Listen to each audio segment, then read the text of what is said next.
Hey everybody, and welcome back. Time for another Vintage to Today Star Wars action figure review. Today we're going to be looking at two figures because there weren't very many upgrades. And it's kind of a shame because they're two of my favorite characters and my favorite figures. And I'm talking about the Bespin Lando Calrissian and his Cloud City Administrator Lobot. Let's go ahead and take a look at the 1980 figures first. Lando and the upgrade actually are very similar for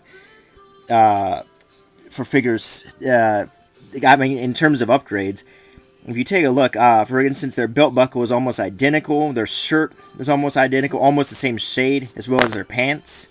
They're both wearing a cape. Lando's is that cool vinyl, and this is the original. This is not a repro, so it's kind of stiff, and I have to be a little careful with it because it's kind of cracking a little bit.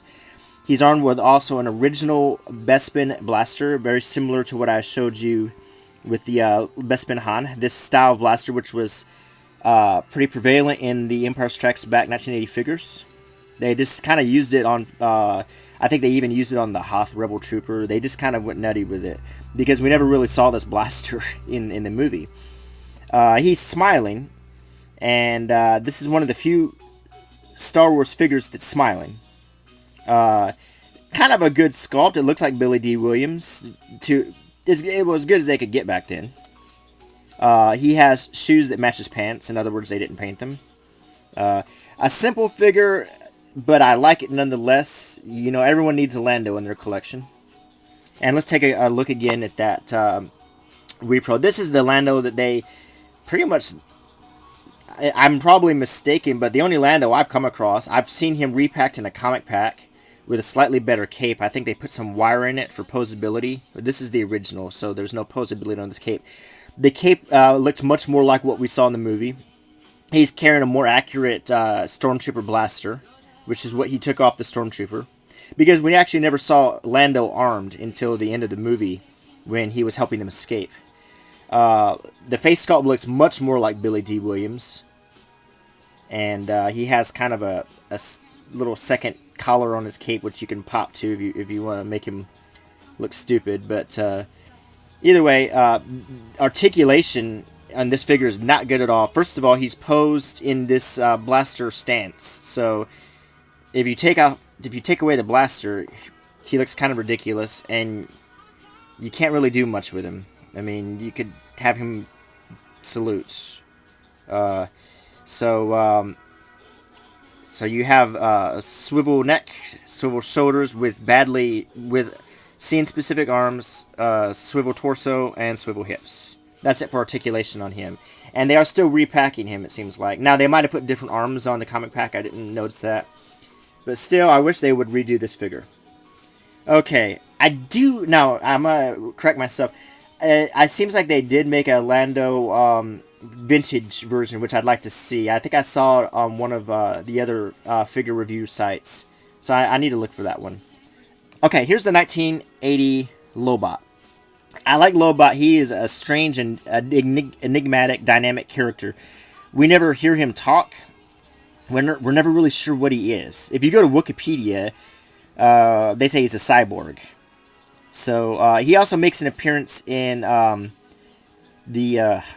that video game. Oh my goodness, here I go again. I'm blanking today. The Forces Unleashed, I think. Lobot makes a cameo appearance. But anyway, here we have him. He is also carrying this Bespin blaster, which we never see Lobot carrying a weapon. But, you know, when they were marketing these toys in the 80s, they wanted to make him as playable as possible, so they gave him a weapon. He has the puffy shirt on with the 70s. I mean, he looks like he's ready to go to the disco. I mean, he's got the whole 70s get-up going. They gave him a weird feature here, kind of a strange sort of butt crack that was kind of clumsily done. Not exactly sure why, but I don't know. Okay, his headset has yellow lights on it. And his expression, well, let's just say he probably wasn't a hard face sculpt to pull off. And he has a belt, which also looks like it has mechanical apparatus on it. And let's look at this recent Lobot. And he looks much more like he did from the movie. His outfit's the right color. He still has the 70s get-up going, but this was a 1970s movie. Belt buckle was about the same with the sort of mechanical apparatus on it.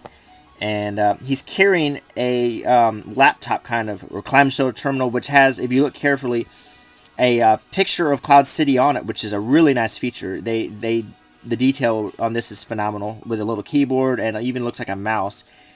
He has a detachable pen that he can take off of the computer terminal, which, if you just want to have some crazy administrative action, you know, with the pen, you know, maybe it's like a Wacom, I don't know.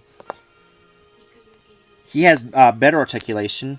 He has those annoying swivel elbows that no one really likes, if you know what I'm talking about. But you can make his arms straight or bent like that. He has swivel wrists, swivel hips, swivel torso, and a swivel neck.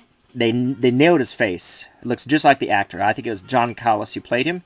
And as a nice feature, you can remove the headset, which has transparent parts, and you see that he has a big empty space in his head, which suggests that he is a cyborg or android. Lobot's one of those characters we're just not sure what he is, but he's cool. So there were a lot of characters in The Empire Strikes Back that made appearances like that. That's where we got Boba Fett. That's where we got some of the greatest characters of the whole trilogy. So there you have it. A Lobot from 1980 and recently, and the 1980 Lando and the recent one. So I hope you enjoyed this review, and please rate, comment, and subscribe. Bye.